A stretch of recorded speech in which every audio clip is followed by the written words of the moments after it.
नमस्कार, मैं डॉक्टर मानक जैन। आज मैं आपको बीए पार्ट सेकंड ऑनर्स का 5th पेपर बता रही हूँ। आज हम पढ़ेंगे विलियम द्वितीय की विदेश नीति की आलोचनात्मक व्याख्या। विलियम केसर द्वितीय ने बिस्मार्क की विदेश नीति का परित्याग कर दिया और विश्व नीति के अनुरूप कार्य करना शुरू किया। उसकी विदेश नीति या विश्व नीति के अंतर्गत निम्नलिखित कार्य उसके द्वारा किया। पहला है 1887 की पुनरावसन संधि की 1990 में पुनरावृत्ति की जानी थी, किंतु विलियम द्वितीय ने इस संधि की पुनरावृत्ति करने से इनकार कर दिया और नवीन संधि न होने पर रूस एकाकी हो गया। अतः फ्रांस से मित्रता के लिए उसे बाध्य होना पड़ा। नेक्स्ट है फ्रांस और रूस में मैत्री। 1894 में रूस और फ्रांस के बीच विधिवत एक मैत्री संधि संपन्न हुई। इस संधि के फलस्वरूप फ्रांस का एकाकीपन समाप्त हो गया तथा रूस को भी एक सहयोगी मिल गया।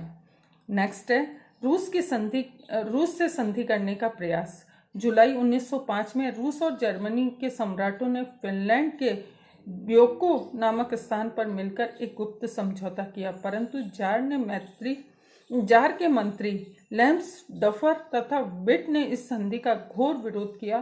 फ्रांस के विरोध पर यह संधि टूट गई। इस प्रकार विलियम द्वितीय का रूस के साथ मैत्री संधि करने का प्रयास विफल हो गया। विलियम द्वितीय और इंग्लैंड।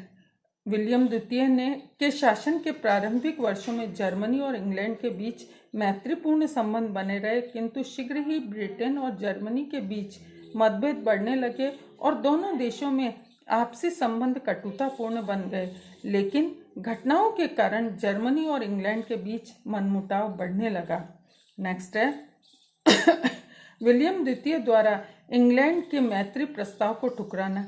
1899 में इंग्लैंड के औपनिवेशिक मंत्री चैम्बरलेन ने जर्मनी तथा अमेरिका के साथ मिलकर एक त्रिगुटीय संधि करने का प्रस्ताव किया, परंतु विलियम द्वितीय ने इस प्रस्ताव का घोर विरोध किया।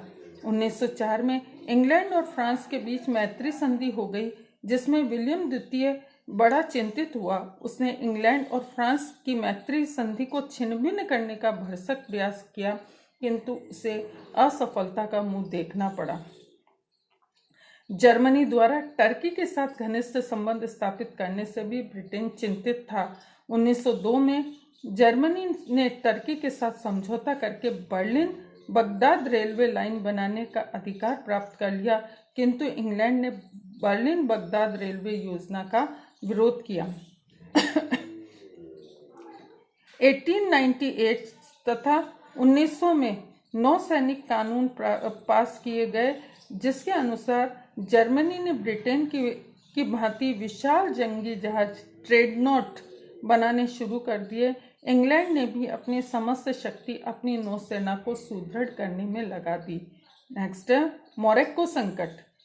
1911 में अगाडियर संकट के अवसर पर ब्रिटेन की चेतावनी के कारण जर्मनी फ्रांस के विरुद्ध कठोर कदम नहीं उठा सका और उसे फ्रांस के साथ समझौता करने के लिए बाध्य होना पड़ा। विलियम द्वितीय और टर्की। विलियम द्वितीय ने गद्दी पर बैठते ही टर्की के साथ घनिष्ठ संबंध स्थापित करने के प्रयास किए। 1902-03 में जर्मनी ने तुर्की के सुल्तान से बर्लिन बगदाद रेलवे लाइन बनाने का अधिकार प्राप्त कर लिया, किंतु इंग्लैंड, फ्रांस और रूस ने इस योजना का विरोध किया। इस योजना के कारण अंतर्राष्ट्रीय तनाव बढ़ गया, क्योंकि ब्रिटेन, फ्रांस और रूस निकट पूर्व में जर्मनी के बढ़ते हुए प्रभाव से चिंतित थे और उसके इस प्रभाव को रोकना चाहते थे। इति नमस्कार।